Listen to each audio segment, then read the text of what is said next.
বাকিটুকু আপনারা জানেনই। যাকগে, বর্তমানে আসি। আমি পড়ায় মনোযোগ দিলাম। কিছুক্ষণ পর আপুর ফোন আবার বেজে উঠল। নীলা ফোন দিয়েছে। আপু ফোন ধরেই বলল, এই মেয়ে, আমার ভাইয়ের নাম কি বলো তো? আপু, আমি কি আপনার সাথে ফান করছি? ওর নাম জনি, আপনি ওর বড় বোন। আপু, আমার কষ্টটা একটু বোঝেন, আমার ভালো লাগছে না। ওর ফোনটা ওপেন করতে বলুন। জনির ফোন তো নষ্ট হয়ে গেছে। আপু, দয়া করে ওর কাছে একটু ফোনটা দিন, একটু কথা বলবো, ওর কণ্ঠটা একটু শুনবো। একটু ওয়েট করো, দিচ্ছি। আপু রুমে ঢোকার আগেই আমি দৌড়ে বাথরুমে ঢুকে গেলাম। আপু রুমে ঢুকে আমাকে না পেয়ে বলল, শোনো, ও যেন কোথায় গেছে। আপু, আপনাদের বাসার ঠিকানাটা দেন, আমি একটু দেখবো ওকে, প্লিজ আপু, প্লিজ। পাগল হলে নাকি? এত রাতে আসবে? তাছাড়া বাসায় আব্বু আছে। প্লিজ আপু, একটু এসেই ওকে দেখে চলে যাব। তুমি তো দেখে সত্যি একটা পাগলি মেয়ে। আচ্ছা শোনো, জনিকে কালকে কলেজ পাঠাবো, তখন একসাথে দেখে নিও। আপু আর কিছু বলতে না দিয়ে কলটা কেটে দিল। কিছুক্ষণ পর বাথরুম থেকে বের হতেই দেখি আপু আমার চেয়ারে বসে আছে আর আমার দিকে বড় বড় চোখ করে তাকিয়ে আছে।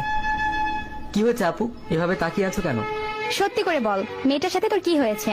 কোন মেয়েটা আপু? ও বুঝেছি, এভাবে কাজ হবে না। দাঁড়া, আব্বু মনে হয় বাসায় আছে, আব্বুর কাছে ফোনটা ধরিয়ে দে।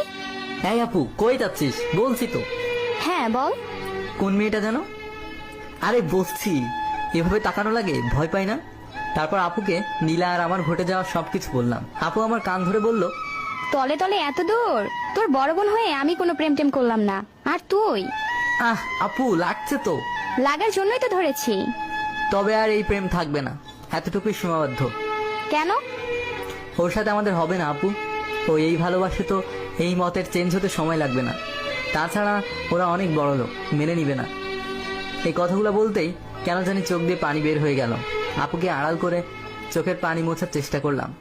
আপু দেখে বলল, হয়েছে, আর চোখে পানি লুকোতে হবে না। এইসব বিষয় প্রেম করার আগে মনে ছিল না, এখন আসছি শেষটার মতো কাটতে। শোন, কাল কলেজ যাবি। না আমি যাব না। ব্যাপারটা আব্বার কানে না দিতে চাইলে চুপচাপ কলেজ চলে যাবি। এর ভিতরে আব্বাকে টানতেছো কেন?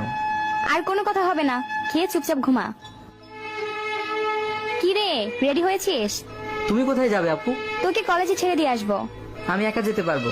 কোনো কথা বলবি না, চল তোকে কলেজ ছেড়ে দিয়ে আসি। আমি একটু মার্কেটে যাব। কি আর করার, আপুর সাথে কলেজে যেতে হলো। কলেজে যেতেই কোথা থেকে যেন নীলা হন্তদন্ত হয়ে আমার সামনে আসলো। জনি, আমি সরি, সত্যি আমি বুঝতে পারিনি আসলে কি থেকে কি হয়ে গেল সেদিন। তারপর আবার তুমি কলেজে আসোনি,